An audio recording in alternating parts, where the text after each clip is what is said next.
L'Observatoire de la formation des prix et des marges a publié en juillet 2024 son rapport annuel sur les prix alimentaires. Ceci est l'occasion de nous pencher notamment sur les marges effectuées à la vente en magasins spécialisés et en grande surface des produits issus de l'agriculture biologique. Le point avec Magali Cato du service économie et prospective de Chambre d'agriculture France.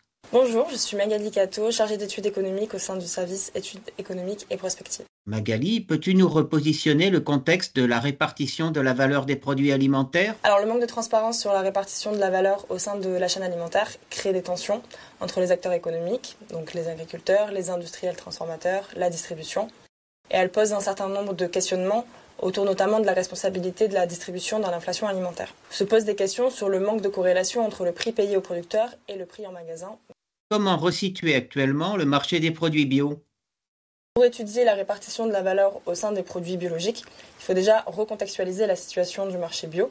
Donc ça fait plus de 3 ans que l'agriculture biologique est en crise, même si on observe des signes de reprise en magasins spécialisés notamment, bien que la grande distribution continue de déréférencer des produits bio. Les produits issus de l'agriculture biologique ont souffert de l'image élitiste et du prix élevé. Pour 75% des non-consommateurs de produits bio, le prix est le premier frein à l'achat. En tout cas, c'est ce qui ressort du baromètre consommateur de l'Observatoire Société Consommation qui est réalisé pour l'agence bio. Alors, les effets de l'inflation et la hausse de la précarité alimentaire a désengagé les consommateurs de la consommation bio, mais elle a aussi eu des conséquences pour les agriculteurs qui ont vu leur production augmenter, des déclassements vers le conventionnel, une contraction des débouchés et parfois donc des prix d'achat en dessous de leur coût de production.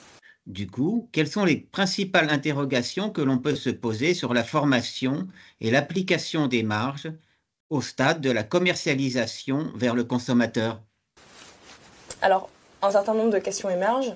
La première est quelle place occupe l'aval dans la constitution du prix d'un produit alimentaire et quelle est la répartition de la valeur au sein de la chaîne alimentaire. Ensuite, est-ce que le prix élevé des produits bio peut s'expliquer par la marge en aval qui serait injustifiée ? Et enfin, est-ce que la distribution profite de l'image de cherté des produits bio pour appliquer des taux de marge importants ? Donc, tous ces questionnements créent des tensions qui sont liées à un rapport de force déséquilibré entre plus de 496 000 agriculteurs en France, dont un peu plus de 58 000 en bio, et seulement 4 centrales d'achat qui concentrent environ 92% des ventes de produits de grande consommation. L'association de consommateurs UFC Que Choisir avait déjà dénoncé il y a quelques années des pratiques de la distribution qui effectueraient des taux de marge bruts 75% plus élevés en bio. À partir de quand cet observatoire de la formation des prix et des marges a-t-il commencé ses analyses ?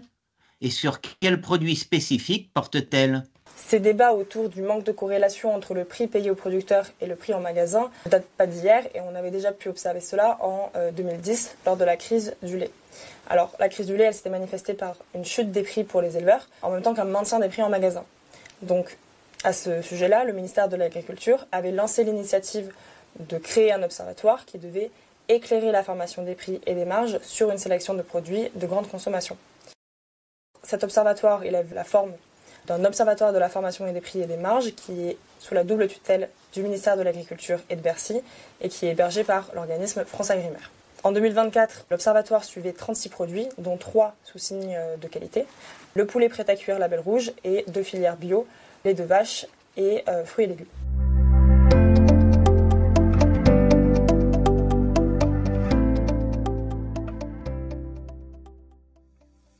Quels sont les principaux résultats du rapport 2024 sur les produits de l'agriculture biologique ?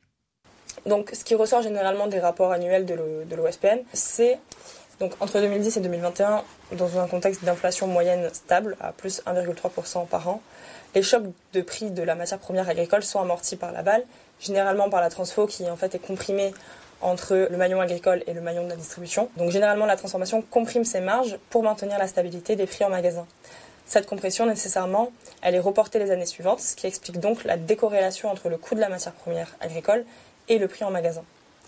Mais depuis 2022, dans un contexte de forte inflation, on a pu observer une hausse du coût de la matière première agricole, mais aussi une hausse des coûts des intrants industriels.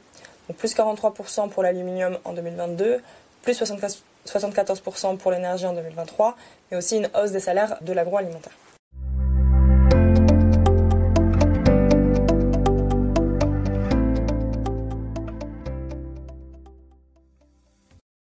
type d'enseignement peut-on donc en conclure?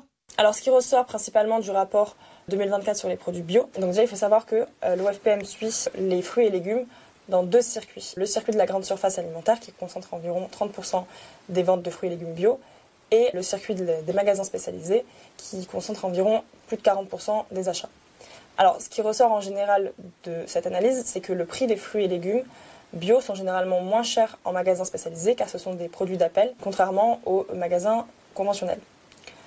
Ensuite, en grande surface alimentaire, on observe quand même des frais supplémentaires qui sont liés à l'emballage des fruits et légumes et à l'atomisation de la production nationale pour des magasins qui nécessitent des stocks importants.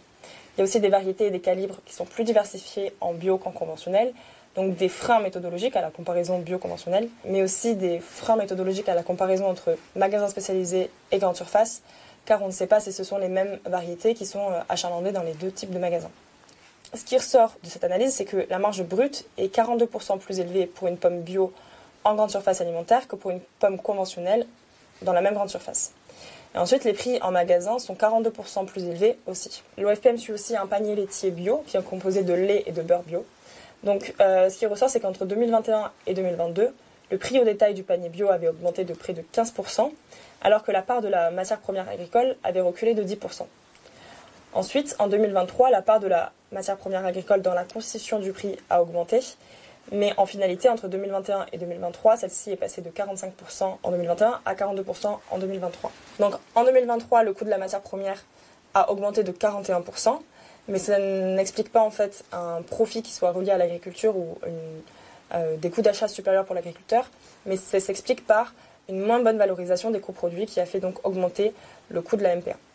Ensuite, pour le panier laitier bio, on a une marge agrégée aval, donc agrégée entre la transformation et la distribution, parce qu'il n'existe pas de prix de sortie industrie, contrairement au conventionnel. Et enfin, comparer le panier laitier bio et le panier laitier conventionnel n'a pas d'intérêt, car on trouve 5 produits dans le panier conventionnel contre seulement 2 en bio. Alors, que peut-on en conclure? Déjà, il y a des surcoûts qui sont spécifiques au bio. Alors, des stratégies déjà marketing différentes entre les magasins spécialisés et les grandes surfaces alimentaires.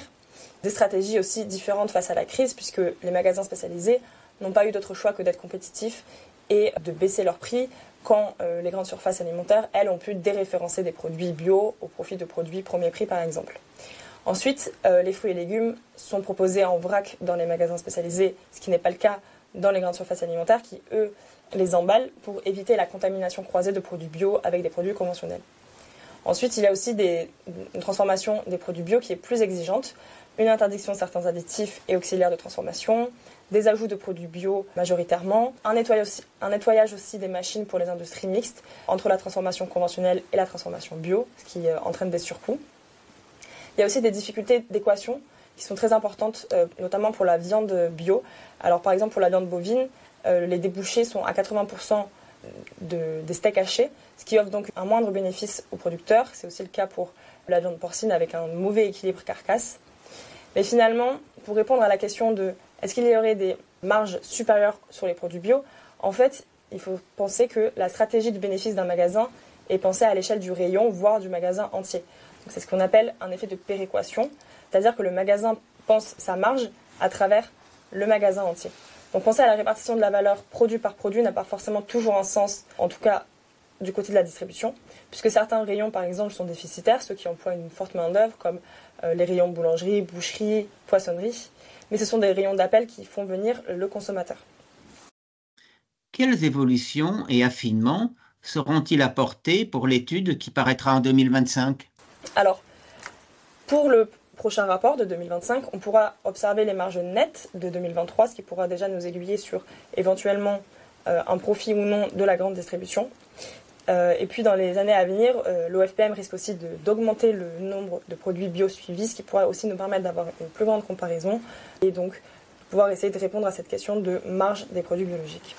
Retrouvez l'intégralité de l'article portant sur la formation des prix et des marges en agriculture biologique sur la publication Perspectives économiques disponible sur le site internet Chambre d'agriculture France.